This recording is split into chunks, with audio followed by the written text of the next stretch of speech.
قال ابن شهاب: وأخبرني أبو سلمة بن عبد الرحمن أن جابر بن عبد الله الأنصاري قال وهو يحدث عن فترة الوحي، فقال في حديثه: بينا أنا أمشي إذ سمعت صوتا من السماء فرفعت بصري فإذا الملك الذي جاءني بحراء جالس على كرسي بين السماء والأرض، فرعبت منه فرجعت فقلت: زملوني، فأنزل الله تعالى: يا أيها المدثر قم فأنذر، إلى قوله: والرجز فاهجر، فحمي الوحي وتتابع.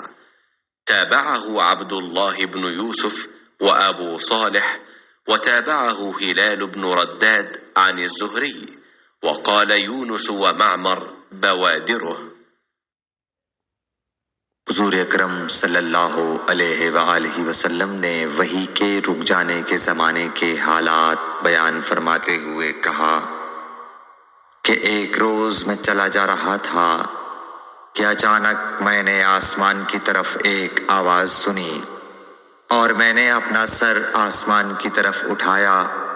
کیا دیکھتا ہوں کہ وہی فرشتہ جو میرے پاس غار حرا میں آیا تھا وہ آسمان و زمین کے بیچ میں ایک کرسی پر بیٹھا ہوا ہے. میں اس سے ڈر گیا اور گھر آنے پر میں نے پھر کمبل اوڑھنے کی خواہش ظاہر کی.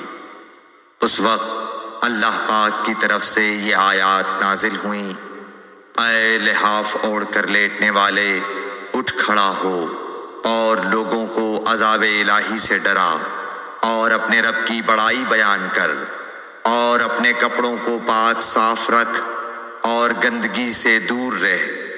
اس کے بعد وہی تیزی کے ساتھ پے در پے آنے لگی. صحیح بخاری حدیث نمبر 4.